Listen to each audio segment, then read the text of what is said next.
Mercedes Formula One team, they say every dream needs a team. Are they about to launch a teenager's dream of becoming Formula One world champion? I think so. Today, we saw a tale of two sides. How do you reconcile heartbreak on one side of the Mercedes garage, jubilation on the other side? I don't know. Misfortune continues to follow Mercedes. Last week it was Kimi. Today it's George. Welcome back to the Paddock Porch. Super Sunday is here. Beautiful sunny Sunday in Johannesburg.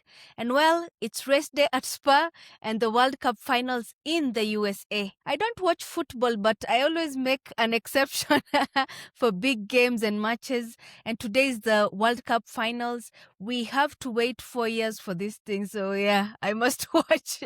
I'm supporting Spain today. I have the Lamine Yamal World Cup tumbler. It will keep me hydrated throughout the game. I'm crossing my fingers for an entertaining final game. The Belgian Grand Prix is done and we will go to the porch post-race reaction.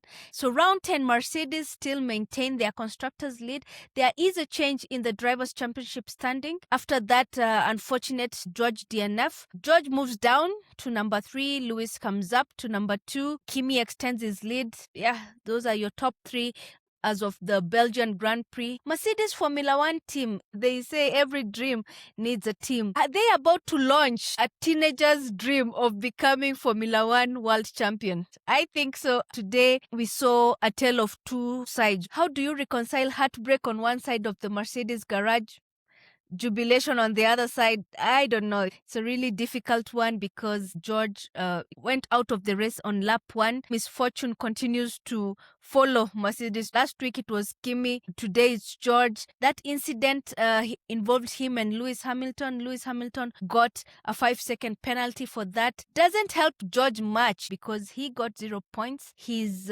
further away from being world champion now than he was before coming to Spa. That's the sad bit of the race today for George and the Mercedes garage. I love a good battle. Spa didn't see as much exhilarating battles as Silverstone, but here are the ones I enjoyed. Lap 1, Antonelli versus Max. It's interesting because Kimi Antonelli has learned patience somehow because he didn't fight him. He let him go. He knew and he was confident that he will get him.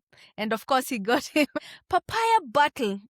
This took me back to 2025 Drivers' Championship battle between Lando and Piastri. Lando won, then it went back and forth, then Piastri got it. But yeah, it took me back to 2025 Drivers' Championship battles. The other battle I enjoyed is between the current and the future champion. Lando Norris battled Kimi. Kimi fought off the incumbent world champion and made sure he finally got his overtake. The other battle that I enjoyed was between Lando and Max. Last year's championship contenders were at it again. Max got the win in that battle. Lando had gone too long. He had really old tires. Like he went with his tires for 31 laps before pitting. Max got the upper hand on that. Spa takeaways. In a world where everyone is doing the same thing, choose to be unique like Aston Martin at Spa. Choose to be on softs while everyone else is in hards.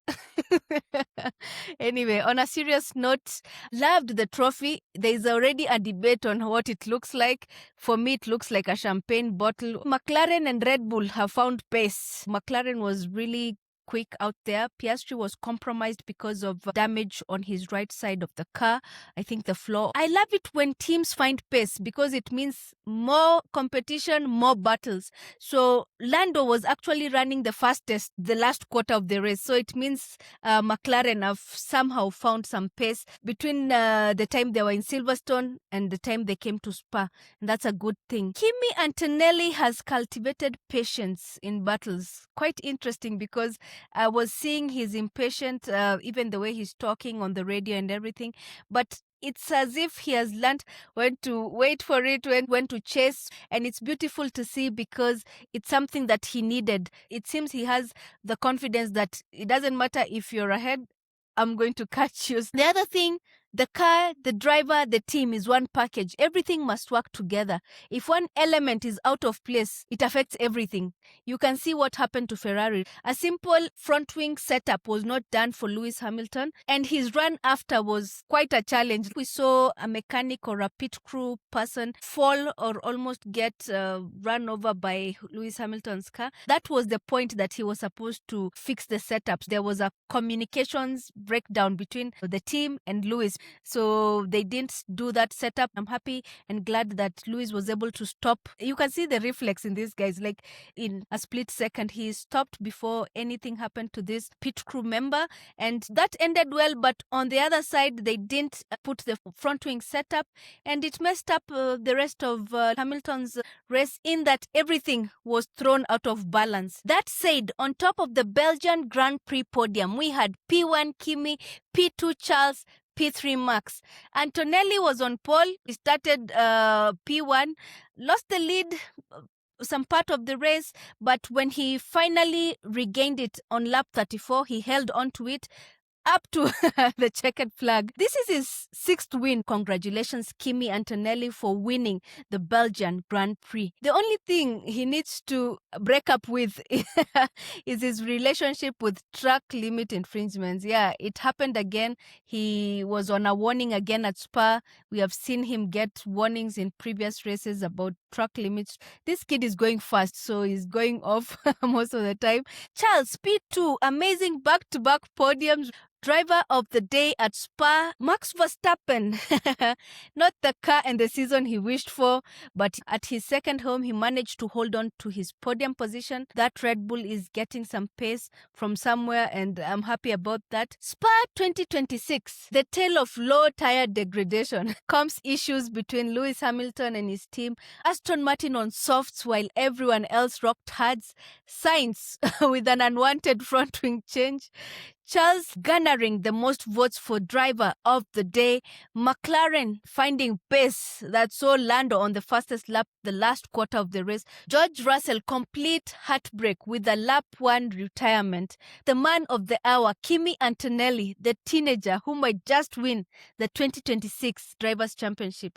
And all I can say, Belgian Grand Prix out. Up next, we are going to the Hungaroring for the Hungarian Grand Prix. Thank you so much for watching. Stream all the episodes on YouTube, Spotify, and Apple Podcasts. Subscribe, follow where you watch or listen. This is the Paddock Port, where we talk hot laps, life, and family. I'm Shiko, and as always, God bless.